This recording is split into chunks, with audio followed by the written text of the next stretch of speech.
மழை நசநசவென்று தூறிக்கொண்டிருந்தது. ஹாலின் வழியே பால்கனிக்கு வந்தாள் மாதவி. டீயை கையோடு எடுத்து வந்திருந்தாள். அதை சிப் பண்ணி கொண்டு வெளியே பார்வையிடுகின்றாள். வெளியில் பெய்கின்ற மழையும் பாதி கருப்பும் பாதி வெள்ளையுமாக வானமும், அருகில் மரங்களின் இலைகளில் பட்டு தெரிக்கின்ற நீரும், மரக்கிளையில் அமர்ந்து தனது தலையை சடசடவென்று ஆட்டி தனது உடம்பையும் வேக வேகமாக அசைத்து தனது சிறகுகளை சற்றே வேகமாக அடித்து கொண்டு தன்மேல் உள்ள நீரினை உதறி கொள்ளும் குருவியும் பார்க்கவே மிகவும் பரவசமாக இருந்தது. எவ்வளவு பெரிய வானம்! இந்த உலகில் எத்தனை கோடி மக்கள் வாழ்கிறார்கள். அத்தனை பேருக்கும் ஒரே வானம். இந்த வானமும் நிலவும் சூரியனும் உயர்ந்த மலைகளும் பீடு நடை போடும் யானையும் கடலும் என்று இவை யாவுமே என்றைக்குமே மனிதர்களுக்கு அழுக்காத சலிக்காத அதிசயங்களாகவே விளங்குகின்றன. இந்த உலகத்தில் நாமும் வாழ்கிறோமா? இந்த கண்ணில் தோன்றும் காட்சிகள் யாவும் நிஜமா? இத்தனை உறவுகளும் கடந்து வந்த சூழல்களும் நிஜமா என்று சில நேரங்களில் அவளுக்கு தோன்றும். இன்றைக்கும் அப்படித்தான் தோன்றியது.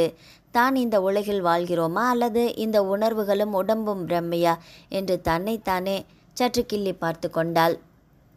மனமும் புத்தியும் சற்று ஆயாசமாகவே இருந்தது. மனநிலைக்கும் தற்போதைய சூழ்நிலைக்கும் மழையின் ஈரக்காற்றுக்கும் கையில் இருந்த டீயின் சுவையும் மனமும் சற்றே இதமாக இருந்தது. மாதவி பெங்களூரில் ஒரு அடுக்குமாடி குடியிருப்பில் முதல் மாடியில் இருக்கிறாள். உடன் அவளது கணவன் மாதவனும் இருக்கிறான். இப்போதுதான் பிறந்து வளர்ந்தது போல இருந்தது. அதற்குள் எத்தனை எத்தனை சம்பவங்கள், நிகழ்வுகள்! 50 வயதிற்குள் எவ்வளவு மாற்றங்கள்! வயதுதான் ஆகிவிட்டதே தவிர மனமும் இன்னும் இளமையாகத்தான் இருக்கிறது. எல்லா கடமைகளையும் முடித்துவிட்ட நிலையில் பழைய விஷயங்களை அசை போடுவதற்காகத்தான் கடவுள் இயற்கையை படைத்திருக்கிறாரோ என்று அவளுக்கு தோன்றியது. இனி வாழ்வில் என்ன இருக்கிறது என்று அவளுக்கு தோன்றியது. பிறப்பது, படிப்பது, இளவயதில் கற்பனைகள், பிறகு ஒரு ட்விஸ்ட் வைத்து கடவுள், கணவன், குழந்தைகள், கடமைகள் என்று மனிதர்களின் வாழ்வினை வாழ்வு என்றால் என்ன என்று மனிதர்கள் உணர்வதற்குள் முன்பாகவே அவர்களின் வாழ்வினை முடித்து அனுப்பி வைத்து விடுகின்றான். இதில் குழந்தை என்ன, பெரியவர் என்ன, ஞானிகள்தான் என்ன, விஞ்ஞானிகள்தான் என்ன, எவருமே அவர்களின் வாழ்வினை முடித்து அனுப்பி வைத்து விடுகின்றான்.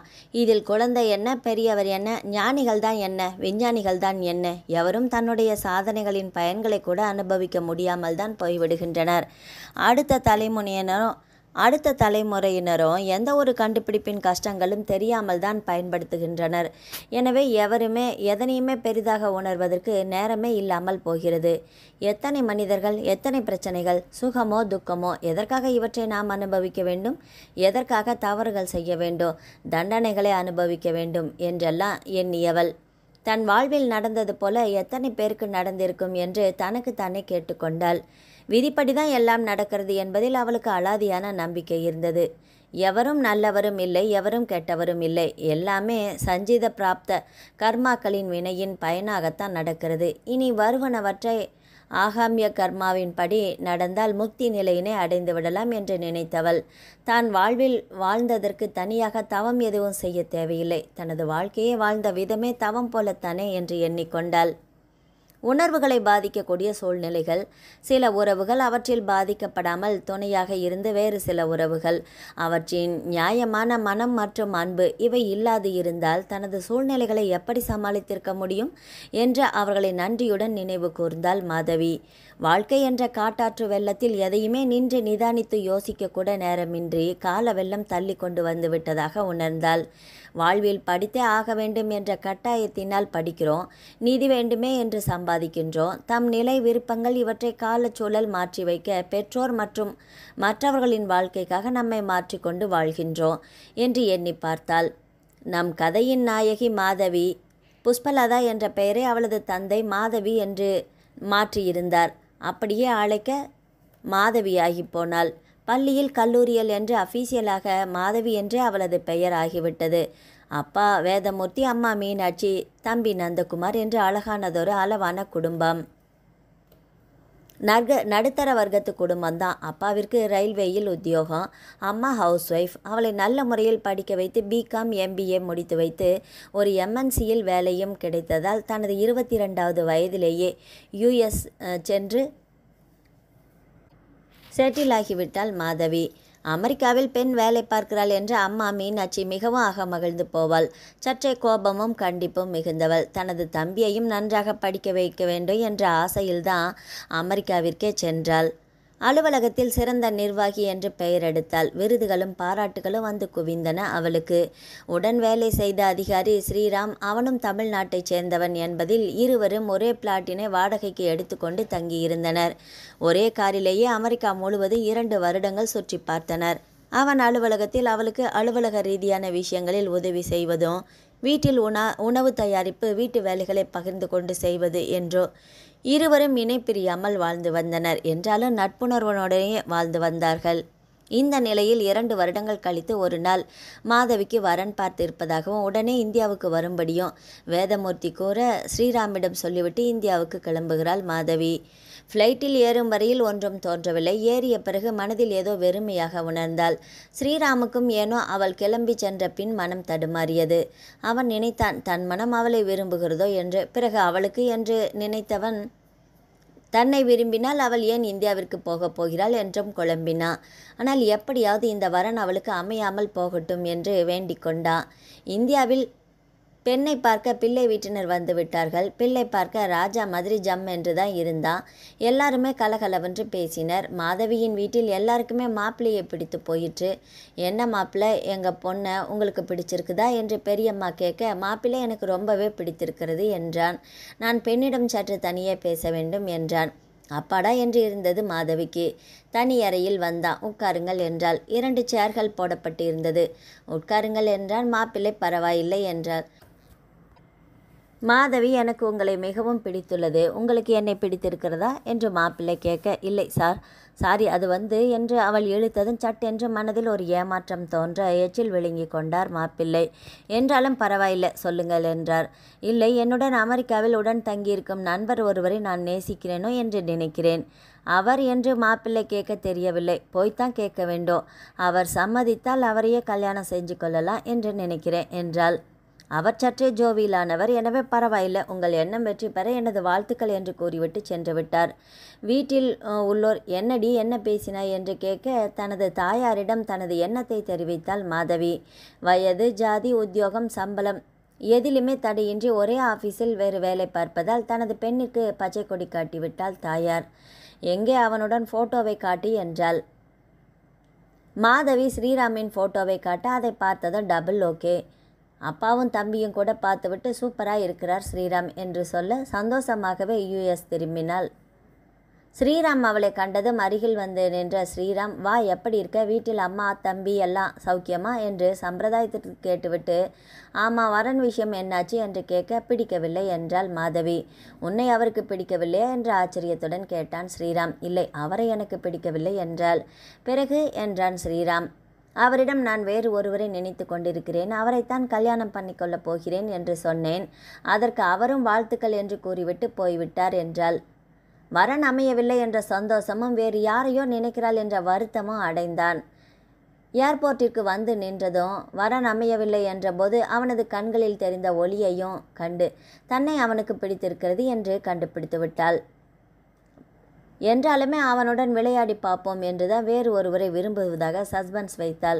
காரில் வரும்போது என்று வந்தவன் வீட்டிற்கு வந்ததுமே, யார் உன் மனதிற்கு பிடித்த அதிர்ஷ்டக்காரன் என்று கேட்க, நம்ம ஆஃபீஸில் தான் வேலை பார்க்குறார் என்று கொக்கி வைத்தாள் மாதவி. நம்ம ஆஃபீஸ்லையா? யார் என்று ஆதங்கத்துடன் கேட்டவனை மேலும் தவிக்க விடக்கூடாது என்று, இதோ இவர்தான் என்று தன் கைப்பையில் இருந்த கண்ணாடியை எடுத்து அவனது முகத்திற்கு நேராக நீட்ட சற்றென்று புரியாதவன் பிறகு புரிந்து கொண்டு ஹுர்ரே என்று கத்தினான். ஏய், நிஜமா என்னை நினச்சி மாப்பிள்ளையே வேண்டான்னியா?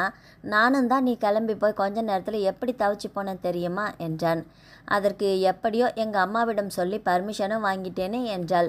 பிறகு இருவரும் 2 வருடங்கள் கழித்து திருமணம் செய்து கொள்ளலாம் என்று முடிவு செய்தார்கள். அதுவரையில் இருவரும் தினமும் ஏதாவது கதைகள் பேசியும் கொஞ்சலும் குறும்புமாக கூத்தடித்து கொண்டு எதிர்காலம் பற்றிய கனவுகளை காண ஆரம்பித்தனர். இருவரும் இணை பிரியாது இருப்பது அந்த விதி தேவனுக்கே பிடிக்கவில்லை போல. விதி தன் விளையாட்டை ஆட ஆரம்பித்தது. தன் நண்பன் ஒருவனை ஏர்போர்ட்டிலிருந்து வரவேற்பதற்காக சென்ற ஸ்ரீராமை எதிரில் வந்த ட்ரக் ஒன்று மோதி விபத்துக்குண்டானது. தூக்க கலக்கத்தில் ஓட்டி தவறான பாதையில் சென்றது ஸ்ரீராம் தான் என்பதால் ஒன்றும் செய்ய முடியவில்லை. விஷயம் தெரிந்து ஓடிய மாதவி அவனது பெற்றோருக்கு தகவல் கொடுத்தாள். அவனை காப்பாற்றப்படாத பாடுபட்டு கொஞ்சம் நஞ்சம் அல்ல உயிர் பிழைத்து விட்டான் தான். என்றாலுமே வலது காலை எடுக்க வேண்டியதாக போச்சு. ஹாஸ்பிட்டலில் அவனது பெற்றோருடன் மாதவியும் உறுதுணையாக இருந்து அவனை கண்ணும் கருத்துமாக பார்த்து கொண்டாள். ஸ்ரீராம் ஸ்ரீராம் என்று உருகினாள். ஸ்ரீராம் முதலில் அதிர்ந்துதான் போனான். பிறகு தனது எதிர்காலம் குறித்து கவலைப்பட்டான். தனது தாயார், என்னப்பா இந்த பெண் இப்படி விழுந்து விழுந்து கவனிக்கிறாளே என்ற போது ஒரு முடிவுக்கு வந்தவனாக, அவன் நல்ல ஃப்ரெண்டுமா, அவ்வளோதான், வேற ஒன்றுமே இல்லை என்றான். அம்மாவிற்கு சற்று வருத்தமாக இருந்தது. ஃப்ரெண்ட் என்று சொல்லிவிட்டானே, இவனிடம் இத்தனை அன்பாக இருக்கும் இந்த பெண் காதலியாக இருந்தால் திருமணம் செய்து வைத்தால் இந்த நிலையில் ஒரு கால் இழந்த மகனை நன்றாக பார்த்து கொள்வாளே என்று. என்றாலும் சரிப்பா, இந்த மட்டிலும் உதவிக்கு இந்த பெண் இருந்தாளே என்றவள் சற்று உடம்பு சரியானதும் இந்தியாவிற்கு கிளம்பிவிடலாம் என்றாள். மாதவியிடம் ஸ்ரீராம் தனியே பேசியபோது, எனக்கு இப்படி ஆகிவிட்டதே, நீயும் எதற்கு என்னுடன் சேர்ந்து கஷ்டப்படுகிறாய்? நீ என்னை மறந்துவிட்டு வேறு ஒருவரை கல்யாணம் பண்ணிக்கொள் என்றான்.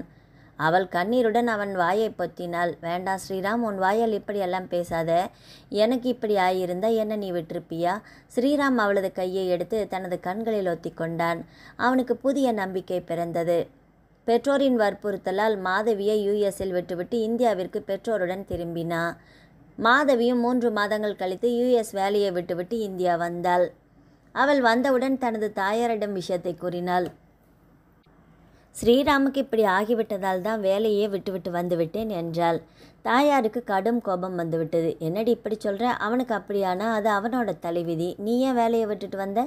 நல்ல வேலை, கல்யாணம் ஆனதுக்கு பின்னாடி இப்படி ஆகியிருந்தா என்ன ஆகுது? கடவுள் நம்ம பக்கம் இருக்கார் என்றாள். என்னம்மா சொல்கிற என்று அதிர்ச்சியுடன் கேட்டாள் மாதவி.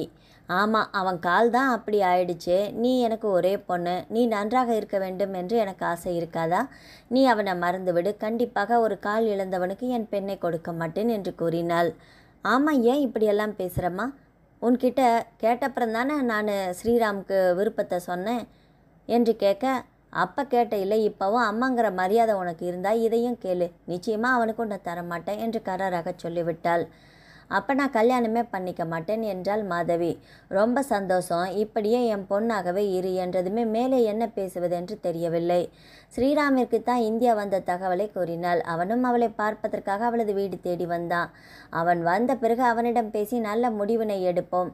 அவனது பெற்றோரை விட்டு தனது தாயாரிடம் பேச சொல்லலாம் என்று மாதவி நினைத்தாள். மதியம் வருவதாக சொன்னவன் அவளுக்கு சர்ப்ரைஸாக இருக்கட்டும் என்று எண்ணி காலை 10:30 மணிக்கே வந்துவிட்டான். இருவரும் கைத்தாங்களாக மரக்கட்டைகள் பிடித்து கொண்டு காலிங் பெல்லை அழுத்தினான். அந்த நேரத்தில் மாதவி வீட்டில் இல்லை. அவள் தனது தந்தையுடன் பேங்கிற்கு சென்று இருந்தாள்.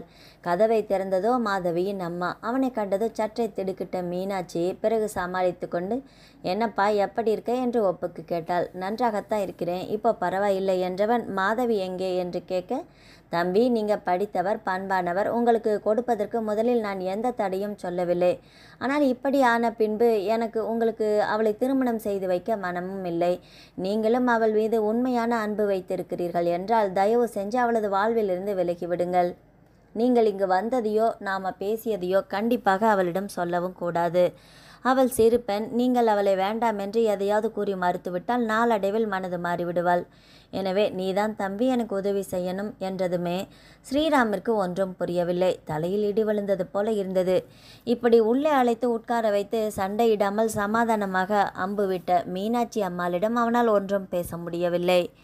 மனம் உடைந்த நிலையில் அவளுடைய நல்லதுக்காகத்தான் நான் எதையும் செய்வேன் ஆண்டி, நீங்கள் கவலைப்படாதீங்க என்று எழுந்து தாங்கு கட்டைகள் உதவியுடன் கிளம்பினா. சீக்கிரம் கிளம்புகள் தம்பி, அவள் வந்துடுவா என்று மீனாட்சி படபடக்க கனத்த இதயத்துடன் கண்களில் நீரும் உதட்டில் வறண்ட சிரிப்புடனும் சரி ஆண்டி என்றவாறு தான் வந்த காரில் ஏறி தனது வீட்டிற்கு சென்று விட்டான். மாதவி மதியம் ஸ்ரீராமன் வீட்டிற்கு ஃபோன் செய்தாள். ஸ்ரீராம் ஃபோனை எடுத்து சற்று கண்டிப்புடனே பேசினான். மாதவி, நான் இருக்கும் நிலையில் கல்யாணத்தை பற்றி யோசிக்க முடியாது. நீ என்ன மறந்துடு, வேற எவரையேன்னு திருமணம் செய்து கொள் என்றான். மாதவிக்கு ஒன்றும் புரியவில்லை. என்னால் வேறு யாரையும் கல்யாணம் செய்து கொள்ள முடியாது என்றாள். அது உன் விருப்பம், நீ கல்யாணம் பண்ணிக்கோ இல்லை பண்ணிக்காம போ, ஆனால் என்ன டிஸ்டர்ப் செய்யாத என்று கூறிவிட்டு மேற்கொண்டு தழுதழுத்து அவளது குரலை கேட்பதற்கு தெம்பில்லாமல் ஃபோனை டக்கென்று கட் செய்து விட்டான். அப்போது அவனது கண்களும் கலங்கி மனம் குற்ற உணர்ச்சியால் அடித்து கொண்டது. என்றாலுமே தான் இப்படி மறுத்து கூறாவிட்டால் தன்னை தேடி வந்து விடுவாள் என்பதால் தான் கராராக பேசினா. மாதவியின் மனம் துவண்டது. இயல்பிலேயே அவனால் யாரையுமே துன்புறுத்தவோ வற்புறுத்தவோ முடியாது. தன் தாயாரும் மறுத்துவிட்ட நிலையில் இவனும் வேண்டாம் என்கிறானே என்று தன்னை நினைத்து பச்சாதாபத்தினால் கண்களில் நீர் பெருக ஜடம் போல இருந்தாள் அவள். ஒருவேளை ஆக்சிடென்ட் ஆகி தன்னம்பிக்கை இழந்த தன்னை வேண்டாம் என்று நினைத்தானோ என்று கருதியவள் எப்படி இருந்தாலும் சரி, அவனாக தன்னை தேடும் வரையில் தான் திருமணமே செய்து கொள்ளப் போவதில்லை என்று தீர்மானித்தாள். மீனாட்சியும் பல முறை கேட்டும் அடுத்து வந்த 4 வருடங்களும் அவள் திருமணம் செய்து கொள்வதாக ஒத்துக்கொள்ளவே இல்லை. 4 வருடங்கள் கழித்து அவளது தம்பிக்கு திருமணமாயிற்று. இப்போது அவன் இன்ஜினியரிங் ஒரு பெரிய கம்பெனியில் வேலையில் இருக்கிறான். வேதமூர்த்திக்கோ இப்போது ஒரு பெரிய கவலை வந்துவிட்டது. தங்களது காலத்திற்கு பிறகு தனது பெண் என்ன செய்வாள் என்று. இதோ மாதவிக்கு இப்போது 29 வயது ஆகிவிட்டது. தம்பிக்கு கல்யாணமாகி ஒரு பெண் குழந்தையும் பிறந்துவிட்டது. சம்மந்தி வீட்டாருக்கு இந்த பெண் தமது பெண்ணிற்கு பாரமாகி விடுவாளோ என்ற கவலை. அதனால் மீனாட்சி அம்மாளிடம், இதோ பாருங்கள், எங்களுக்கு தெரிந்தது நல்ல குடும்பம், கோவையில் இருக்கிறார்கள், 2 பிள்ளைகள் தான். பெரியவன் திருமணமே செய்து கொள்ளவில்லை, சிறியவன் இந்தியன் பேங்கில் மேனேஜராக இருக்கிறான்.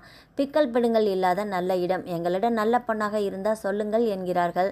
நம்ம வீட்டு பெண் இருக்கிறாளே என்று தான் உங்களிடம் சொல்கிறோம் என்று சொல்ல, அடுத்து வந்த 2 மாதங்களில் தனது மகளிடம் பெற்றோர் புலம்பி தம்பிக்கு பாரமாக நீ இருக்கக்கூடாது என்று கூற, நான் சம்பாதித்து சாப்பிட்டு கொள்கிறேன் அம்மா என்று மாதவி சொன்னதற்கு, இந்த உலகில் ஒரு பெண் பிள்ளை எப்படி தனியாக வாழ முடியும்? எங்களது மன நிம்மதிக்காக நீ கல்யாணம் பண்ணி கொண்டுதான் ஆக வேண்டும் என்று பெற்றோர் நச்சரிக்க, சம்மந்தி வீட்டார் வேறு வந்து அட்வைஸ் பண்ணுகிறேன் என்று தொந்தரவு செய்ய, வேறு வழியின்றி சொரணையே இன்றி சரி என்று தலையை ஆட்டினாள் மாதவி. பையன் பெயர் மாதவனா, இந்தியன் பேங்கில் மேனேஜரா என்று அம்மா சொன்னபோது கூட அவள் பெரிதாக காதில் வாங்கி கொள்ளவில்லை. ஸ்ரீராம் பிரிந்து 6 வருடங்கள் கிட்டத்தட்ட ஆகிவிட்டதால் மனதில் பெரிய அளவில் சோகம் இல்லை என்றாலுமே அவள் அவனை மறந்துவிடவில்லை. ஏதோ பெற்றோர்கள் வற்புறுத்துகிறார்களே என்றுதான் கல்யாணத்திற்கே சம்மதித்தாள். மணமகன் வீட்டிலிருந்து மணமகனும் அவனது நண்பனும் அவனது அத்தையும் அவளது கணவரும் என்று 4 மட்டுமே வந்திருந்தார்கள். பையனின் அப்பாவிற்கு பைபாஸ் சர்ஜரி செய்திருப்பதால் பையனின் அம்மாவும் ஆஸ்பத்திரியிலேயே துணைக்கு இருக்கிறாராம். அண்ணாவும் வர முடியாததால் அத்தை தன் கணவருடன் வந்திருப்பதாக சொன்னாள். பையன் பெண்ணை பிடித்திருப்பதாக சொல்ல, அத்தை நான் முடிவு செய்தால் அதை என் தம்பி தட்டமாட்டான் என்று கூறி உடனேயே தாம்பூலம் மாற்றிக்கொள்ளலாம் என்று கூற, சம்மந்தி வீட்டாருக்கு மிகவும் தெரிந்த குடும்பம் என்பதால் மேலும் இந்த மட்டிலும் மாதவி சம்மதம் தந்ததே பெரிய விஷயம். அவள் மனம் மாறுவதற்குள் தமது கடமையை முடித்துவிட வேண்டும் என்ற எண்ணத்தினாலும் வேதமூர்த்தி இந்த வரனை பேசி முடித்துவிட்டார். 15 நாட்களில் நிச்சயதார்த்தம், பையன் வீட்டில் செய்வது என்றும் அப்போது கல்யாண நாளை முடிவு செய்யலாம் என்றும் தீர்மானிக்கப்பட்டது. மாதவன் அவளிடமிருந்து தனியாக ஏதோ பேசிய போது கூட ஒப்புக்குத்தான் பதிலளித்தாளே தவிர பெரிய ஆர்வம் ஏதும் இல்லாமல் தான் இருந்தாள். வருகிறேன் என்று சிரித்த முகத்துடன் மாதவன் சொல்லிவிட்டு செல்ல, மாதவிக்கு அவனை பார்க்க ஏனோ பாவமாக இருந்தது. நிச்சயதார்த்தத்திற்காக கோவைக்கு 30 பேர் கொண்ட கூட்டத்துடன் மாதவியின் குடும்பத்தினர் ஒரு பஸ்ஸை ஏற்பாடு செய்து கொண்டு கிளம்பினர். இதோ சென்னையிலிருந்து கோவைக்கு வந்தும் விட்டார்கள். மணமகனின் வீடு சற்று பெரியதாக இருந்ததால் ஹாலிலேயே நிச்சயதார்த்தம் செய்ய ஏற்பாடு. வாங்க வாங்க என்று எல்லாருமே வரவேற்று தம்பதிகளை நிமிர்ந்து பார்த்தாள். மாதவி, இவர்களா? ஸ்ரீராமின் பெற்றோர்கள் போல இருக்கிறதே என்று எண்ணியவளுக்கு மாப்பிள்ளையின் பெயர் மாதவன் என்று ஞாபகம் வந்தது. என்றால் ஸ்ரீராமின் தம்பி சேது மாதவன் தான் தன் கணவனா என்று திகைத்தாள். ஸ்ரீராம் எங்கே என்று கண்கள் தேடியது. என்ன ஏது எவனை பார்க்க முடியாது என்று நினைத்தாலோ, எவனை நினைத்து மனதில் இத்தனை நாட்கள் சோகமாக இருந்தாலோ, அவன் வீட்டில் அவனுடைய தம்பியின் மனைவியாக வாழ்வதா? அவளுக்கு இது மிகவும் ஷாக்காக இருந்தது. ஹாலில் 2 பெரிய சைஸ் ஜமுக்காலங்களை விரித்திருந்தார்கள். அதில் மாதவியின் வீட்டினர் கொண்டு வந்திருந்த சீர் சாமான்களை கொண்டு வந்து வைக்க சபை களை கட்டியது. மாதவி நிலை கொள்ளாது தவித்தாள். வாத்தியார் ஆரம்பிக்கலாமா என்றதும் ஸ்ரீராமின் தாயார் ஸ்ரீராமை கூப்பிடுங்கள் என்று கூற, அருகில் இருந்த ஒற்றை அறையிலிருந்து ஸ்ரீராம் வெளியே வந்தான். ஸ்ரீராமின் தாயார் பெண்ணிற்கு சந்தனம் பூசி வாயில் சர்க்கரையிட்டாள். அவனை அடையாளம் தெரிந்து கொண்டு விட்டாள். அட, இது அந்த அமெரிக்காவில் இருந்த பெண்ணாயிற்றே என்று. பிறகு மாதவியிடம், நீ அமெரிக்காவில் ஸ்ரீராமுடன் தங்கியிருந்த பெண் தானே என்று கேட்க, மாதவி ஆமாம் என்று மெல்லச் சொன்னாள். ஸ்ரீராம் யாருன்னு பாரு, நான் உன்கிட்ட கேட்டபடி அந்த பொண்ணே நம்ம வீட்டுக்கு மருமகளாக வந்திருக்கிறாய் என்று கூற, அப்போதுதான் அவளை நிமிர்ந்து பார்த்தான் ஸ்ரீராம்.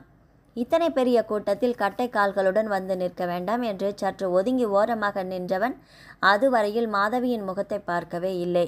மேலும் மாதவியின் ஜாதகத்தில் புஷ்பலதா என்று போட்டிருந்ததால் அது மாதவியாக இருக்கும் என்று அவனுக்கும் தோன்றவே இல்லை. இப்போது இப்படி இத்தனை பேருக்கு நடுவில் அவளை தம்பியின் மனைவியாக அறிமுகப்படுத்தும் போது மரியாதை நிமித்தம் அவளை நிமிர்ந்து பார்த்து ஹாய் என்றா. அப்போது எப்படி ரியாக்ட் செய்வது என்று இருவருக்குமே தெரியவில்லை. மாதவியும் மரியாதைக்கு சற்றே கலங்கிய விழிகளுடன் தலையாட்டினாள். சபையில் பெண்ணை புடவை கட்டிக்கொள்ள சொல்லி ஓதி கொடுத்தபோது தனது தாயாருடன் அருகில் இருந்த அறைக்கு சென்றவள் நான் தழுதழுக்க, என்னம்மா, மாதவன் ஸ்ரீராமின் தம்பியா, நான் எப்படிம்மா இங்கு வாழ முடியும் என்று கேட்க மீனாட்சியும் சற்று கவலையாகத்தான் இருந்தாள். என்றாலுமே அதனை மறைத்து கொண்டு, இதோ பார் மாதவி, இதுதான் விதி என்பது. நம்ம இரு குடும்பத்திற்கும் இது பற்றி எதுவும் தெரியாமல் போயிடுச்சு. இது முன்பே தெரிஞ்சிருந்தாலாவது வேண்டாம்னு சொல்லியிருக்கலாம். ஒப்பு தாம்பலமும் மாத்தியாச்சு. இப்பொழுது சபை கூடி நிச்சயம் செய்யும்போது வேண்டாம் என்றால் அது இரு குடும்பத்திற்குமே கௌரவ பிரச்சனை.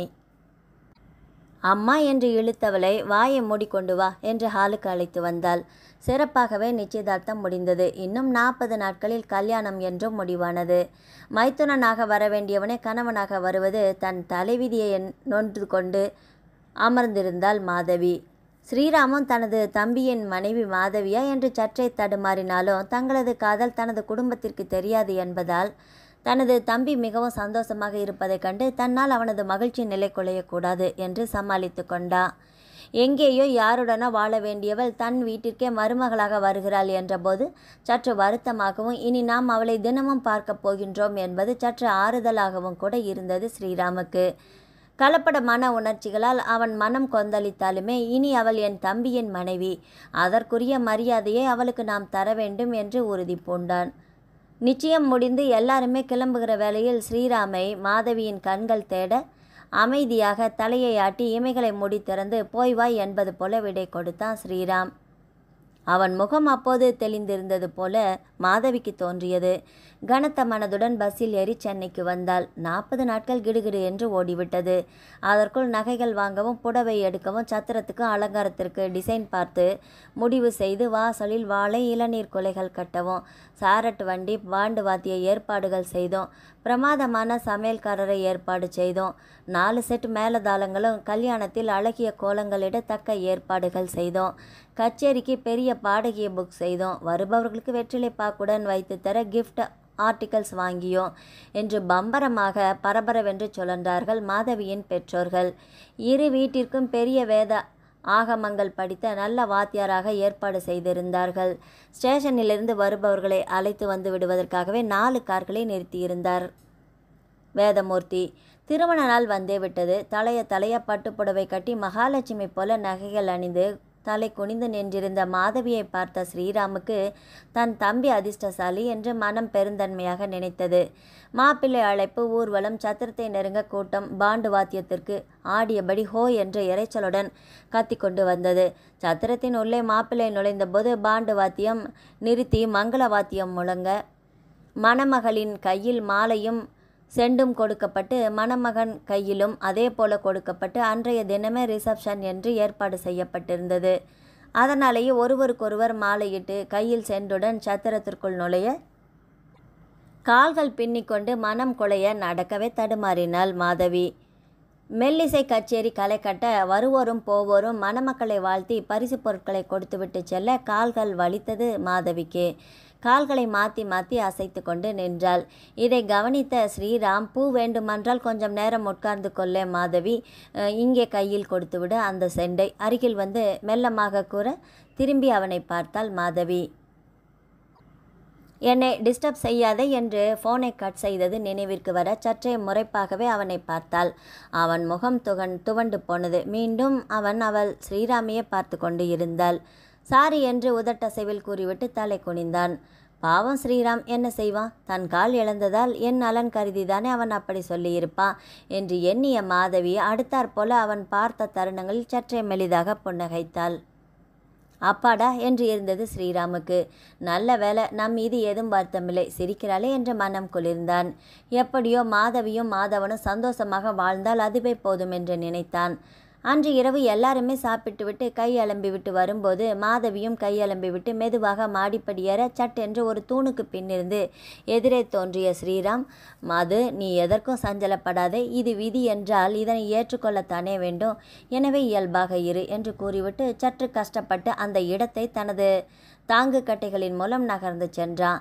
மாதவிக்கு சற்று இதமாகவும் அதே சமயம் அவனது நிலை கண்டு பரிதாபமாகவும் இருந்தது. அவன் மனதளவில் இந்த உறவை ஏற்றுக்கொண்டு விட்டான் என்பதில் பெரும் வருத்தத்திலும் சற்று நிம்மதியாக இருந்தது. மறுநாள் காசி யாத்திரையின் போது ஊஞ்சலாடும் போதும் ஸ்ரீராமை கண்களில் காண முடியவில்லை. எல்லோரும் பாட்டு பாடி ஜாலியாக இருக்க, மாதவனும் சந்தோஷமாகவே இருக்க, மாதவியும் கண்கள் மட்டும் ரகசியமாக ஸ்ரீராமை தேடியது. முகூர்த்தத்திற்கு கூரை புடவை உடுத்தி தேவதை மாதிரி வந்தாள். இப்போது முதல் வரிசையில் வந்து அமர்ந்திருந்தான் ஸ்ரீராம். காதலியின் திருமணத்தை கண்ணால் காண முடியாது, ஆனால் தம்பியின் திருமணத்தை பார்த்தே ஆக வேண்டிய நிர்பந்தம். திணறி போனான். அதிலும் அவனுடைய அம்மா அவனை கட்டாயப்படுத்தி முதல் வரிசையில் உட்கார வைத்தாள். கடவுளே, இவர்கள் இருவரும் மிகவும் மிகவும் சந்தோஷமாக இருக்க வேண்டும் என்று இறைவனிடம் மனமுருகி பிரார்த்தனை செய்தான். மாங்கல்ய தாரணம் ஆயிற்று. அந்த நேரத்திலும் ஸ்ரீராமையே பார்த்து கொண்டு இருந்தாள் மாதவி. அவளது கண்கள் கலங்கியிருந்தது. அவளது நிலையை புரிந்து கொண்ட ஸ்ரீராமும் தலையை அசைத்து அழக்கூடாது என்பது போல அவளை சமாதானப்படுத்தினான். பிறகு சப்தபதி சொல்லி அக்னி வலம் வந்து அம்மி மிதித்து அருந்ததி பார்த்து என்று நிகழ்ச்சிகள் கூடிக்கொண்டே போக ஒரு லிமிட்டிற்கு மேல் உட்கார முடியாமல் அருகில் இருந்த அறைக்குள் சென்று விட்டான் ஸ்ரீராம். மாலை நலுங்கு நடந்தபோது மாதவியின் அம்மா, மது, இனிமே நீ மாதவனின் மனைவி, இனி ஸ்ரீராமை நினைத்து வருத்தப்படாமல் சந்தோஷமாக இயல்பாக இரு. கல்யாணம் என்பது வாழ்க்கையில் ஒரு தடவை வருவது. இதில் மாதவனின் சந்தோஷத்தை நீ கெடுத்துவிடக்கூடாது. அதில் கவனமாக இரு என்று அறிவுரை கூற, தனக்கு கடமையும் பொறுப்பும் இனி அதிகமாகிவிட்டது என்று உணர்ந்தாள் மாதவி. அன்றைய இரவு தலையை வலிக்கிறது என்று கூறி மாதவனை தவிர்த்து விட்டாள். அவனும் இயல்பாக தனது அம்மாவை அழைத்து அம்மத்தாஞ்சனம் வாங்கி வந்து மனைவியிடம் கொடுத்தான். தைலம் போதுமா, இல்லை மாத்திர வேண்டுமா? உயர்ந்த குணம் அந்த குடும்பத்தின் சொத்து போல் இருக்கிறதே என்று உணர்ந்தாள் மாதவி. மறுநாள் கட்டுசாதம் கட்டிக்கொண்டு கோவைக்கு பஸ் கிளம்பிவிட்டது. பஸ்ஸில் மாதவியிடம் ஏதேதோ பேசிக்கொண்டே வந்தான் மாதவன். அவன் கேட்ட கேள்விகளுக்கு ஓரிரு வார்த்தையில் பதில் சொன்னாள்.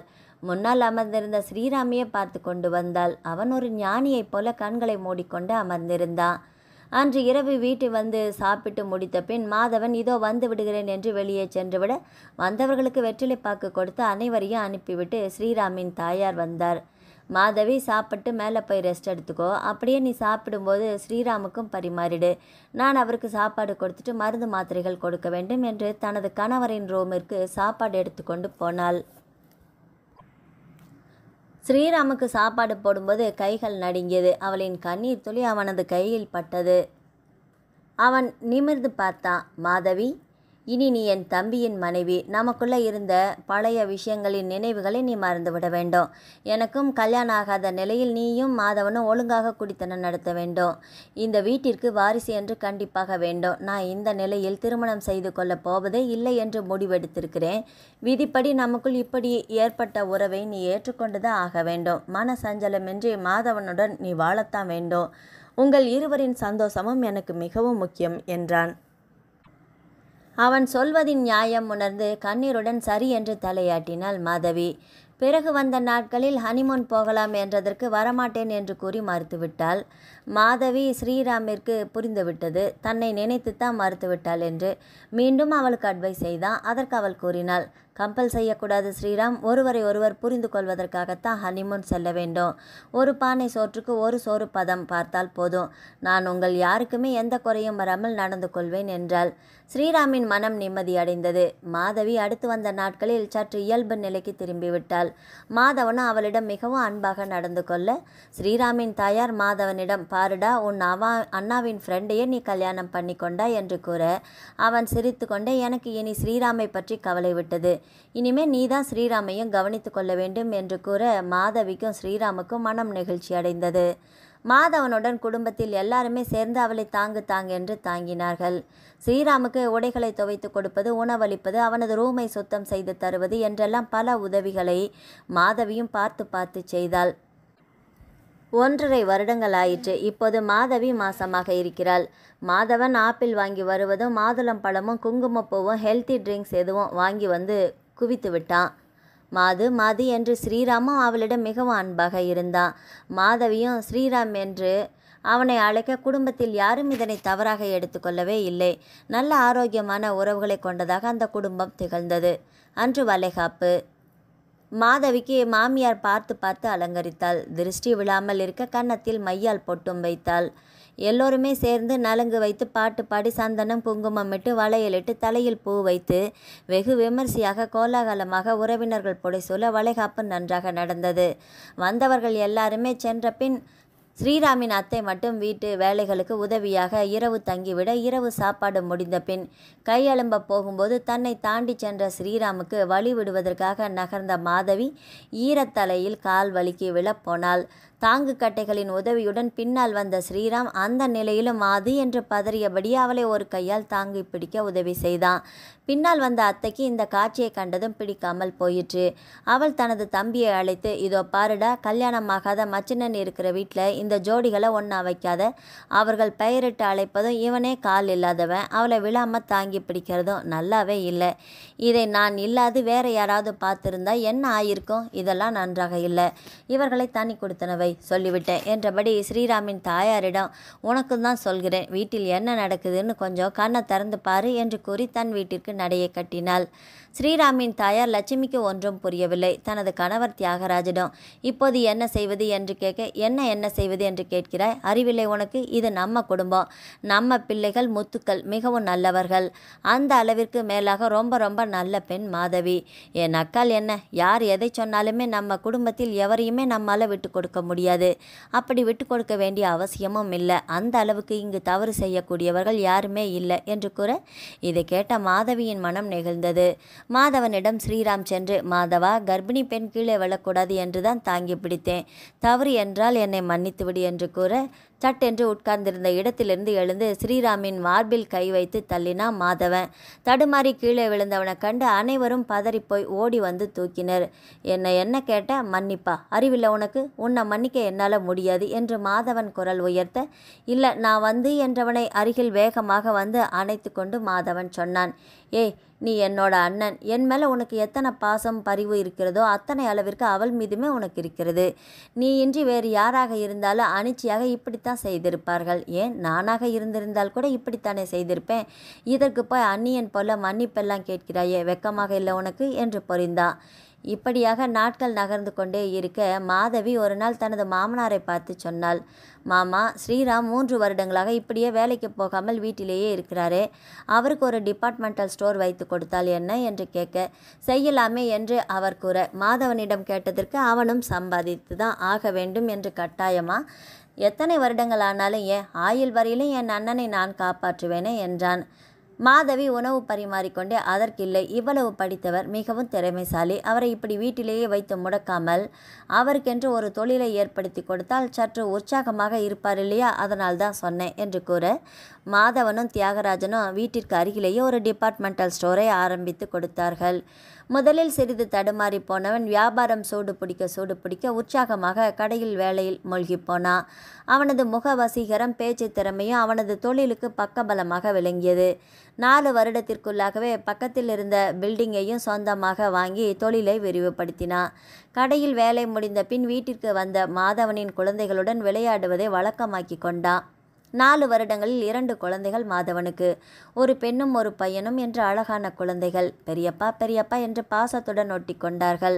அவனும் தனது மார்பின் மேல் குழந்தைகளை படுக்க வைத்து கொண்டு சந்தோஷமாக கதைகள் சொல்லி வளர்த்தான். குடும்பத்தில் பெற்றோரும் மிகவும் மகிழ்ந்து போயினர். எப்படியும் ஸ்ரீராம் செட்டில் ஆகிவிட்டான், மாதவனும் குடும்பம் குட்டிகள் என்று ஆகிவிட்டான் என்ற நிம்மதி அவர்களுக்கு. வருமானம் பெருக பெருக 2 குழந்தைகளுக்கும் தனியே 2 பெரிய வீடுகளை கட்டி அதனை வாடகைக்கு விட்டிருந்தா ஸ்ரீராம்.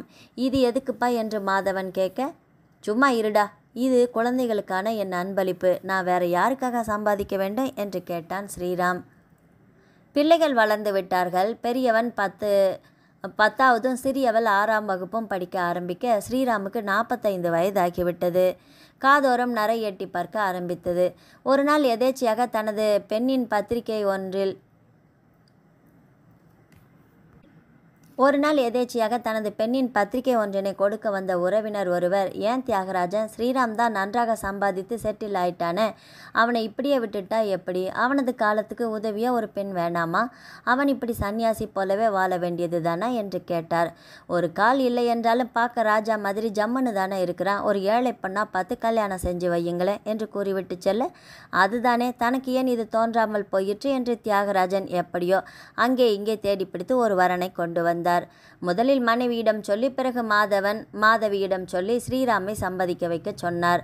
ஐயோ கல்யாணமா, அதெல்லாம் வேண்டாம் என்று பதறியவனை, எங்களுக்காக ப்ளீஸ் என்று மாதவி மற்றும் மாதவனும், பெரியப்பாவிற்கு கல்யாணம் ஐயா என்று குதித்த குழந்தைகளும், பெரியப்பா பெரியப்பா ப்ளீஸ் கல்யாணம் பண்ணிக்கோ என்று கெஞ்ச, குடும்பத்தாரின் வற்புறுத்தலுக்காக சரி என்று தலையசைத்தான். சரி, பெண் கிடைக்க வேண்டுமே என்று அவன் கேட்டதற்கு, அதெல்லாம் ரெடி பண்ணிட்டோம் என்று பெற்றோர் சுமதியை அவனுக்கு கல்யாணம் பண்ணி வைத்து விட்டார்கள். பெரிதான ஆரவாரங்கள் இன்றி ஒரு முருகன் கோயிலில் எளிமையான அவர்களின் திருமணம் நடந்து முடிந்தது. சுமதியும் முதலில் ஒரு கால் இல்லாதவனை கல்யாணம் பண்ணிக்கொள்ள வேண்டுமா என்று யோசித்தால், தனக்கு 30 வயது ஆகிவிட்டதாலும், கால் இல்லை என்றாலுமே ஆள் வாட்ட சாட்டமாக ஜம் என்று இருப்பதாலுமே, மேலும் வசதி வாய்ப்புகளுடன் ராணி மாதிரி இருக்கலாம் என்று தனது தாயாரின் வற்புறுத்தலுக்காக கல்யாணத்திற்கு சம்மதித்தாள். பக்கத்து வீட்டில் இருந்தவர்களும் ஒரு கால் இல்லை என்றாலுமே உன்னை தன் குறையாக பார்க்காமல் கல்யாணம் செய்து கொண்டதற்காகவே அன்பாக வைத்து கொள்வார் என்று கூறியதாலும், அன்பு, அழகு, பணம் எல்லாமே கிடைத்ததாலும் நன்றாக வாழலாமே என்று நினைத்து கொண்டுதான் வாழ்க்கைப்பட்டாள். ஆனால் ஸ்ரீராம் சுமதியை பற்றி பெரிதாக அலட்டி கொள்ளவே இல்லை. எதற்கெடுத்தாலும் மாது மாது என்று அழைத்து அதை கொண்டு வா இதை கொண்டு வா என்று கேட்க, அவளும் விரைந்து வந்து எடுத்து கொடுத்தாள். ஏன் நான் செய்ய மாட்டேனா என்று சுமதி கேட்க, அதெல்லாம் உனக்கு தெரியாது என்று கூறி அடுக்கிவிட்டான். ஹீட்டர் சுவிட்சை போட்டுவிட்டு ஸ்ரீராம் வெந்நீர் ரெடி என்று குரல் கொடுப்பதும், டிஃபன் ரெடி, உங்களுக்கு பிடித்த பொங்கலும் புலிகொத்தும் என்று பரிமாறுவதும், அக்கௌண்ட்ஸ் புக்கை வைத்து விட்டீர்களே என்று கேட்பதும், இப்படியாக ஸ்ரீராமுக்கு மாதவி உதவிகள் செய்து கொண்டிருக்க, என்னிடம் சொன்னால் என்னவா என்று மீண்டும் சுமதி கேட்க, என் டேஸ்ட் பற்றி மாதுக்கு தான் தெரியும், கடை கணக்கெல்லாம் அவள் தான் பார்த்து முடிக்கிறா, அக்கௌண்ட் புக்கை தயார் செய்து கொடுக்கறதும் அவள் தான், உனக்கு அதெல்லாம் தெரியாது என்று அவன் சொன்னதும், என்ன கொஞ்சம் கூட மரியாதையின்றி அவள் மூத்த மைத்துனர் என்று கூட பார்க்காமல் ஸ்ரீராம் என்பதும் இவர் கட்டிய மனைவியை அழைப்பது போல மாது மாது என்பதும் என்று நினைத்த சுமதிக்கு எரிச்சலாக வந்தது. இதை பற்றி கடுமையாகவே மாதுவிடம், என்ன என் கணவரை நீங்கள் ஸ்ரீராம் என்று பெயர் வைத்து கூப்பிடுகிறீர்களே என்று சுமதி கேட்க, மாமியார் இடையில் புகுந்து 2 பேருமே கல்யாணத்துக்கு முன்பே அமெரிக்காவில் ஒன்றாக தங்கியிருந்த நண்பர்கள் என்றதுமே மிகுந்த கோபம் வந்துவிட்டது சுமதிக்கு. என்ன இது, ஆணும் பெண்ணும் ஃப்ரெண்ட்ஸுங்கிறதும் ஒன்றாக வேற தங்கியிருந்தார்களா என்று கோபித்து கொண்டு தனது தாய் வீட்டுக்கு சென்று விட, அவளது பெற்றோர் அவளுக்காக பரிந்து கொண்டு இந்த வீட்டிற்கு வந்து விட்டார்கள். என்ன மாப்பிள்ளை, அவளுக்கும் ஆசைகள் இருக்காதா? அவளுக்கு எதிர நீங்கள் ஏன் பெயரிட்டு அழைக்கிறீர்கள்? அவள் பரிமாறட்டும், உங்கள் தேவைகளை பூர்த்தி செய்யட்டும். மேலும் உங்கள் தம்பியின் மனைவி உங்களை அண்ணா என்று நீங்கள் வாமா போமா என்றும் கூப்பிடலாமே, எதற்காக மற்றவர்களுக்கு சங்கடம் தரும் வகையில் பெயரிட்டு அழைப்பது என்று கேட்க, இருவராலும் இதனை ஒப்புக்கொள்ள முடியவில்லை. மாதவி சட்டென்று ஹாலில் இருந்து தனது அறைக்குள் சென்று விட்டாள். ஸ்ரீராமோ தனது மாமனாரிடம், நீங்கள் உங்கள் வீட்டிற்கு செல்லுங்கள், உங்களுடைய பெண்ணிற்கு ஒரு குறையும் இன்றி நான் பார்த்துக்கிறேன் என்று கூறி அனுப்பிவிட்டார். பிறகு சுமதியிடம், சுமதி, எனக்கு செய்ய வேண்டிய வேலைகளை நீயே கவனித்துக்கொள், ஆனால் அக்கௌண்ட்ஸ் பார்ப்பதும் பெயரிட்டு அழைப்பதை பற்றியும் நீ தலையிடாதே, அது எங்களது சொந்த விஷயம் என்றதும், அண்ணா என்று அழைத்தால் கேவலமா என்று சுமதி கேட்க, சற்றென்று உணர்ச்சி வயப்பட்ட அவள், அப்படி அழைக்க மாட்டாள் என்று ஸ்ரீராம் கத்திவிட, ஏன் அண்ணா இல்லைனா ஹஸ்பண்டா என்று கேட்க ஓங்கி அறைந்து விட்டான் ஸ்ரீராம். சி, கட்டண பொண்டாட்டி அடிக்கிற, நீ ஒரு மனுஷனா, வெக்கமா இல்லை உனக்கு என்றாள். அவள் வசதியாக இருக்கலாம், தன் குறையின் பொருட்டு தன்னிடம் வாழ்வு கொடுத்தவள் என்று நினைத்து மிகவும் அன்பாகவும் இருப்பான் தான்.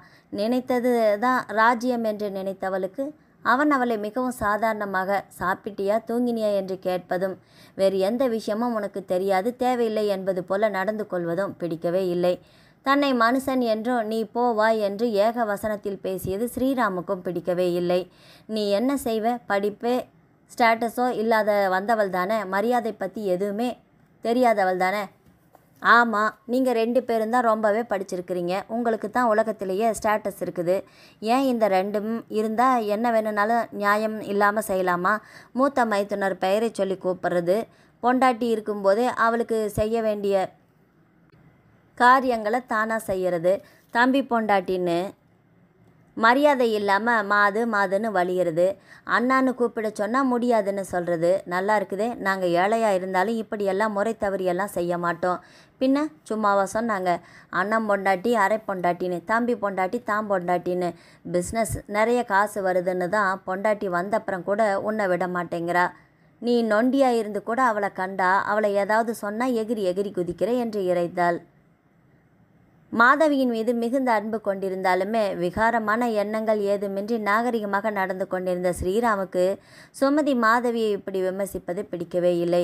இதோ உனக்கு முன் இந்த வீட்டிற்கு மருமகளாக வந்தவள் அவள், அவளை பற்றி ஒன்றும் பேசாத, மிகவும் நல்லவள் அவள், உன்னைப் போல பிடாரி இல்லை என்றதுமே சுமதியின் வெறுப்பு மிகவும் கூடிவிட்டது.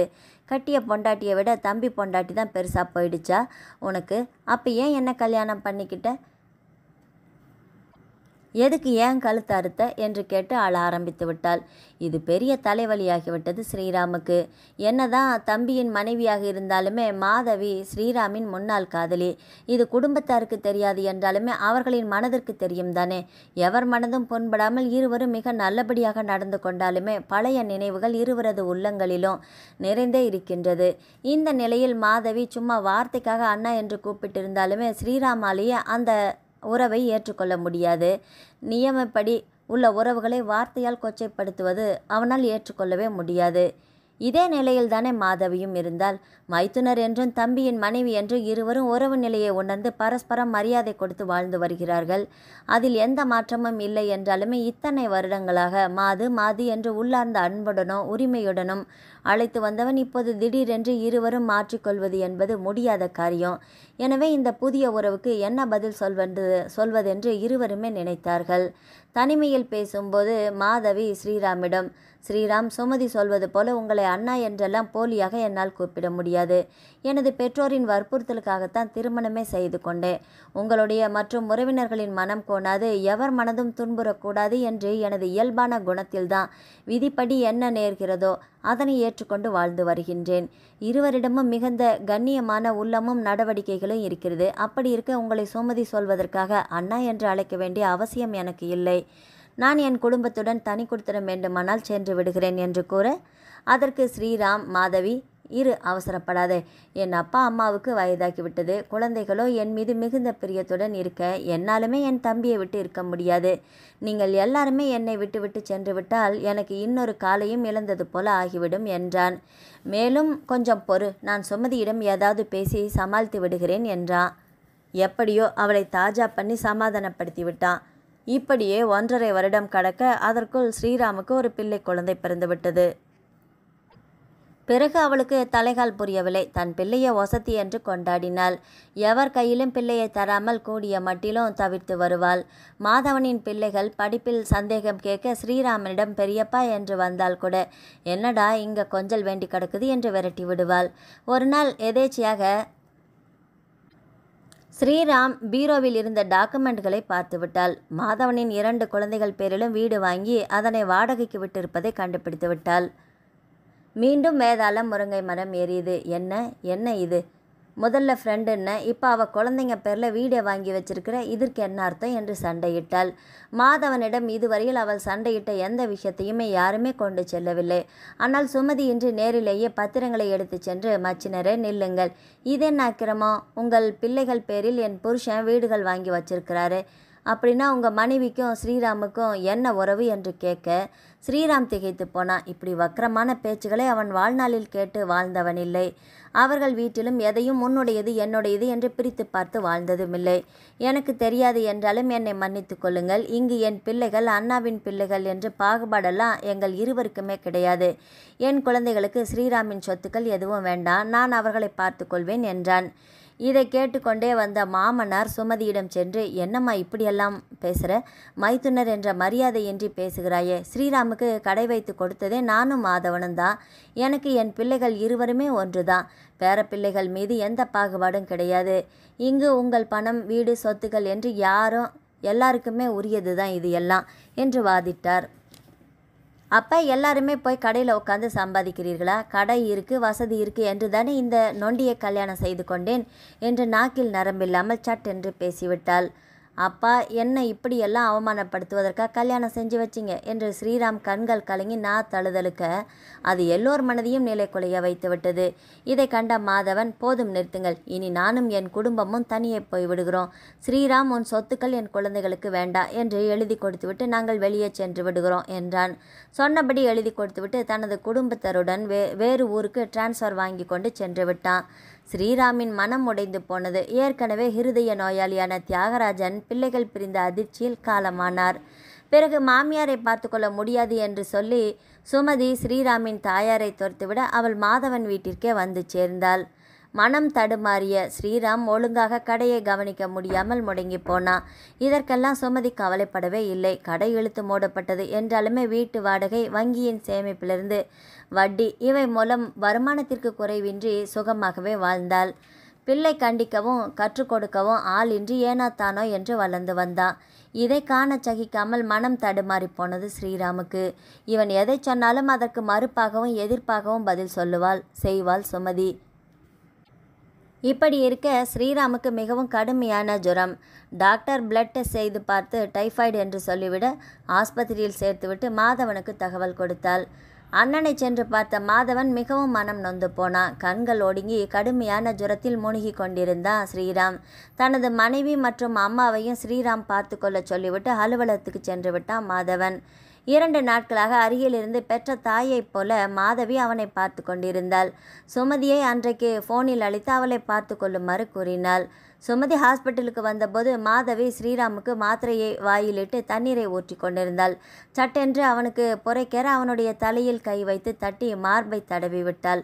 தனது இயல்பான பாசத்தினாலும் மனிதாபிமானத்தினாலும் அதனை அனிச்சையாகவே செய்தாள்.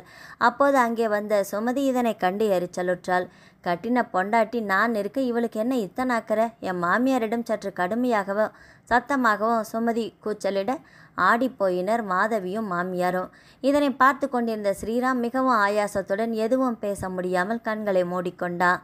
கூச்சல் கேட்டு அங்கு வந்த நர்ஸ், இது ஆஸ்பத்திரியா என்ன, எதுக்காக இத்தனை சத்தம் போடுறீங்க என்று கேட்டு, இந்தாம்மா, இவங்க 2 பேரும் எத்தனை அமைதியாக இருந்தாங்க, நீங்கள் வீட்டுக்கு போங்க, நீங்கள் இங்கே இருந்தால் பேஷண்ட்டுக்கும் கஷ்டம், எங்களுக்கும் கஷ்டம் என்று கடுமையாக எச்சரித்தாள்.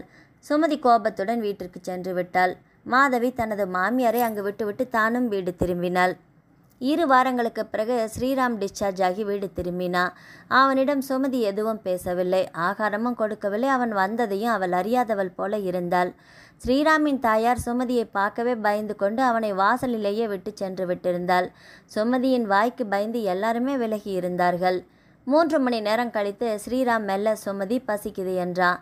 அவள் மெதுவாக திரும்பி அவனை முறைத்து பார்த்து, ஏன், உங்கள் மாதுகிட்ட கேட்கறது தானே என்று கேட்டாள். ஏன் இப்படியெல்லாம் பேசுகிற என்று ஸ்ரீராம் கேட்க, சில ஃபோட்டோக்களையும் ஒரு டைரியையும் எடுத்து அவன் முன்னே போடுகின்றாள். எப்படி எல்லாமே வர்ணித்து அவளை எழுதியிருக்கிறாய், நீயும் அவளும் வெறும் ஃப்ரெண்டா? எந்த ஃப்ரெண்டு இப்படி கழுத்தில் கையை மாலை போல போட்டிருப்பா, இடுப்பில் கை கொடுத்து அணைத்து கொண்டு இருப்பா என்று கேட்டாள். வியர்த்து விட்டது ஸ்ரீராமுக்கு. என்ன முழிக்கிற, இப்படி இதெல்லாம் மாதவன் கிட்ட காட்டவா என்றாள். இதெல்லாம் அமெரிக்காவில் இருக்கும்போது எடுத்தது என்றான். உங்களுக்குள்ள ஒன்றுமே இல்லை அப்படித்தானே என்று சுமதி வம்பிழுக்க, சுமதி நாங்கள் ஆமாம் சுமதி, 2 பேரும் உண்மையாகவே நேசித்தோம். எனக்கு ஆக்சிடென்ட்டில் கால் போனதால் மாதவியின் அம்மா கல்யாணத்துக்கு ஒத்துக்கொள்ளலை. பிறகு எதேச்சையாக எனது தம்பிக்கும் அவளுக்கும் பெரியவர்கள் பார்த்து ஏற்பாடு செஞ்சாங்க. யாருக்கும் எங்களது விஷயம் தெரியாது என்பதால் அதனை அப்படியே விட்டுட்டோம். இப்போது எங்களுக்கு மைத்துனன் என்றும் தம்பி மனைவி என்பதையும் தவிர வேற ஒன்றுமே இல்லை என்றான். ஆஹாஹா, அதனால தான் அண்ணாவென்று சொல்ல அவளுக்கு வாய் வரலையா? எப்படி வரும்? திருட்டுத்தனமாக நடக்கிறவங்களுக்கு வாய் ஏது? எப்படி லவ் பண்ணினவளே உன்னை கல்யாணம் பண்ணிக்கல, ஆனால் ஏன் தலையெழுத்து உன்னை பண்ணிக்கிறது போல் ஆகிப்போச்சு.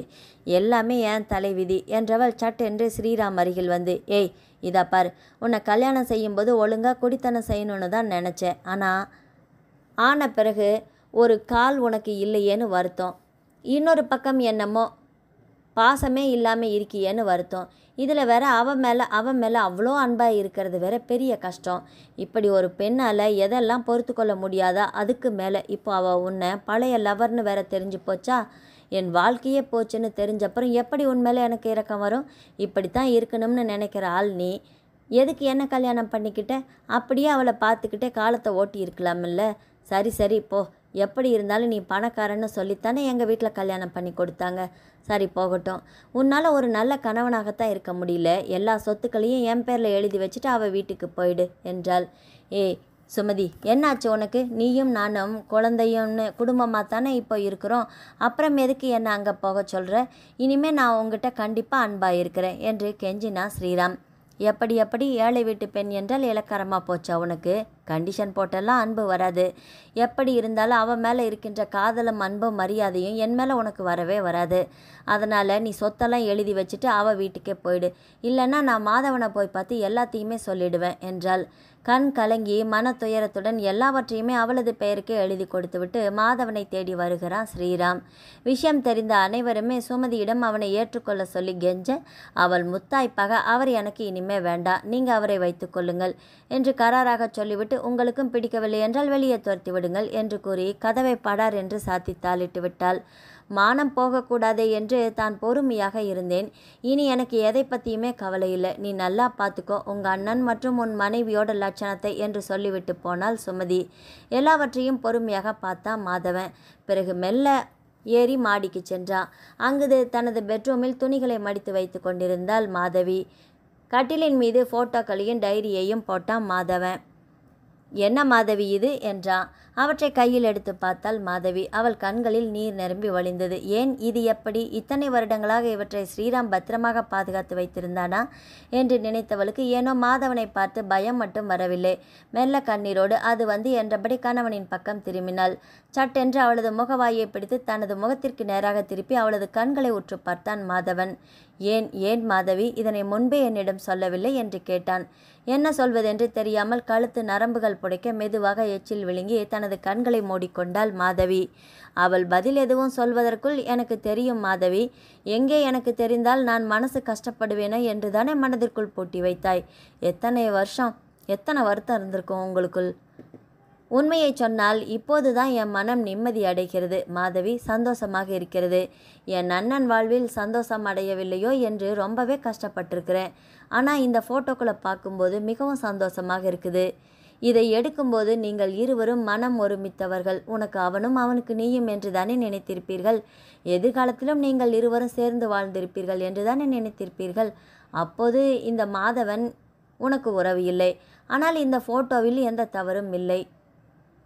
அண்ணா டைரியில் எழுதியிருக்கிறான், விபத்துக்கு பிறகு உன்னை பார்க்க வீட்டிற்கு வந்ததாகவும் உன் அம்மா உன்னை பார்க்க வரக்கூடாதென்றோ அவனுக்கு கொடுப்பதற்கு விருப்பமில்லை என்றும் சொல்லி அனுப்பியதாகவும். இது மாதவிக்கு தெரியாது என்று தான் எழுதியிருக்கிறான். எனக்கு அவன் மீது கோபம்தான் வருகிறது மாதவி. இப்படி இருவரும் தங்களது உணர்ச்சிகளையும் தாபங்களையும் மறைத்து வைத்து வாழ்வதற்கு காரணமே அவன்தானே. நான் எனக்கு ஸ்ரீராமுக்கு இடையில் எந்த ஒளிவு மறைவும் இல்லை என்றே நினைத்திருந்தேன். தனக்கு இப்படி ஒரு காதல் இருந்தது என்று, அதில் இப்படி ஒரு பிரச்சனை இருந்தது என்று என்னிடம் சொல்லியிருந்தால் உன்னுடைய பெற்றோரின் கால்களில் விழுந்தாவது உங்கள் கல்யாணத்தை நடத்தியிருப்பேனே. இது எதுவுமே தெரியாமல் உன்னை மனம் புரிந்து அவனுடைய கண் எதிரிலேயே உன்னுடன் வாழ்ந்திருக்கிறேன். இத்தனை வருடங்கள் வாழ்ந்ததில் உன்னுடைய உத்தமமான குணம் எனக்கு தெரியும் மாதவி. எப்படியோ என் அண்ணனும் கொஞ்சம் நாட்கள் சந்தோஷமாக இருந்தான் என்று மனம் சந்தோஷப்படுகிறது. இருவரும் ஆரம்பத்தில் உணர்வுபூர்வமாக எத்தனை பாதிக்கப்பட்டிருந்திருப்பீர்கள் என்று என்னால் உணர முடிகிறது. நாம் வாழ வேண்டும் என்ற விதியின் பயனாகத்தானே நீங்கள் பிரிந்திருக்கிறீர்கள். ஒன்று சொல்லவா மாதவி, என் அண்ணன் எத்தனை உத்தமமானவனோ அத்தனை உத்தமமான மனைவி நீ எனக்கு என்பதில் மாற்று கருத்து ஏதுமே இல்லை மாதவி. இனி நீ இந்த விஷயமாக எந்த மனசஞ்சலமும் அடையக்கூடாது என்று வாஞ்சையுடன் கூறினான். அவள் மாதவனை கட்டிக்கொண்டு தனது மனதின் அத்தனை தாபங்களையும் சோகங்களையும் கரைய அழுது தீர்த்தாள். 2 வருடங்கள் ஓடின. சுமதியை வீட்டில் வைத்துக்கொள்ள மறுத்து அவளுடைய மருமகள் வீட்டை விட்டே துரத்திவிட மகன் பரிதாபப்பட்டு அவளை முதியோர் இல்லத்தில் கொண்டு சேர்த்து விட்டான். இதை கேள்விப்பட்ட மாதவனும் அந்த இல்லத்திற்கே சென்று அவளை வீட்டிற்கு வர சொல்லி கேட்டனர். சுமதிக்கு மிகவும் அவமானமாக போயிற்று. தனது குணத்தையும் நிலையையும் நினைத்து வெட்கமடைந்தாள். என்றாலுமே மாதவனின் வீட்டிற்கு கிளம்பி வந்து விட்டாள். அவளை அழைத்து மாதவி சொன்னா, இதோ பாருங்க சுமதி, இது உங்களுடைய வீடு. இங்கே இருப்பதில் நீங்கள் எந்த விதமான சங்கடமும் பட வேண்டாம். நீங்கள் வருத்தப்படவே வேண்டாம். என்றோ உங்களுடைய மனதை காயப்படுத்த வேண்டும் என்றோ நானோ ஸ்ரீராமோ எந்த தவறுமே செய்யவில்லை. சூழ்நிலையின் காரணமாக பிரிந்த எங்களால் எங்களுடைய இயல்பை மாற்றிக்கொள்ள முடியவில்லை. நானும் அவரும் விரும்பியதும் விபத்துக்கு பிறகு இருவரும் சேர முடியாமல் போனதும் விதி. அதே விதிதான் மாதவனின் மனைவியாக இவர்கள் வீட்டின் மருமகளாக என்னை ஆக்கியது. இதில் எவர் மீதும் குற்றமில்லை. நாங்கள் இருவருமே மிகவும் கண்ணியமாகவே பழகினோம். பழைய காதலை மறந்து மைத்துனரும் தம்பியின் மனைவி என்ற உறவு முறையிலும் தான் பழகினோம். எங்களிடம் மரியாதையும் அன்பும் இருந்தது. இயல்பான பாசத்தின் காரணமாக அவர் என்னை பெயரிட்டு அழைத்தார். நானும் அப்படியே அழைத்து பழகிவிட்டேன். என்னதான் நாங்கள் பழைய விஷயங்களை மறந்துவிட்டு வாழ்ந்தாலுமே அவரை அண்ணா என்று அழைப்பதற்கு மட்டும் எனக்கு மனம் வரவில்லை. அப்படி நான் அழைத்திருந்தால் நியதிப்படி இருக்கின்ற உறவுகளை கொச்சைப்படுத்துவது போல ஆகியிருக்கும் என்று நிதானமாக விளக்கம் கூறினாள். என்னை மன்னித்து விடுங்கள் என்று இருவருமே ஒருவருக்கொருவர் மன்னிப்பு கேட்டனர். இப்படியாக நல்ல முறையில் மனம் திருந்தி மாதவன் வீட்டில் இருந்த சுமதி மாதவனின் பெண்ணிற்கு பிரசவத்திற்கு உதவிகள் செய்ய வேண்டி தற்போது ஹீசி சென்று இருக்கிறாள். பெண்ணிற்கு உதவி செய்ய யுஎஸ் சென்றால் ஸ்ரீராமின் நினைவுகள் தன்னை அலைக்கழித்துவிடும் என்பதால் மாதவி யுஎஸ் செல்லவில்லை. உலகில் எத்தனையோ பேர், அவர்களுக்கு எத்தனையோ பிரச்சனைகள் என்று இருந்தாலும் இப்படி நேசித்தவனின் தம்பிக்கே வாக்கப்பட்டு அதனால் உண்டான பிரச்சனைகள் அவமானங்கள் அத்தனையும் தாண்டி உத்தமமாக வாழ்ந்த மாதவியின் மனதில் ஸ்ரீராமின் எண்ணங்கள் புதைந்திருந்தாலும் மாதவனுடன் ஒழுங்காகவே குடித்தனம் நடத்தியிருந்தாள் மாதவி. மாதவனும் அண்ணனையும் தவறாக எண்ணாமல் மனைவியையும் சரியாக புரிந்து கொண்டு மிகவும் கண்ணியமிக்கதொரு கணவனாகவே வாழ்ந்து வருகின்றான். நம்மை போல எத்தனை ஜீவன்கள் உலகில் இருப்பார்கள் என்று நினைத்தவள் எப்படியும் லட்சத்தில் ஒருவராது காளியின் அல்லது காதலின் சகோதரி அல்லது சகோதரனை விதிவசத்தால் மனம் புரிய நேரிட்டிருக்கலாம் என்றெல்லாம் நினைத்து கொண்டிருந்தவளை காலிங் பெல் சத்தம் அழைத்தது. மாதவன்தான் தலையில் ஈரம் சொட்ட சொட்ட வந்து நின்றான். என்ன இது, வயதாகவில்லை, இன்னும் இளைஞன் என்ற நினைப்பா? கொஞ்சம் மலைக்கு எங்காவது ஒதுங்கி நின்று விட்டு வரக்கூடாதா என்றபடி அவனது தலையை துடைத்துவிட்டு வேறு ட்ரெஸ் மாற்றிக்கொண்டு வாருங்கள், டிஃபன் சாப்பிடலாம் என்று சமையல் அறைக்குள் சென்றவளை ஃபோட்டோவில் இருந்தபடியே பார்த்து சிரித்து கொண்டிருந்தான் ஸ்ரீராம். நாவல் முடிவடைந்தது. ஆதரவளித்த அனைத்து உள்ளங்களுக்கும் நன்றி. மீண்டும் அடுத்த ஒரு நாவல் பதிவில் சந்திக்கலாம். வணக்கம்.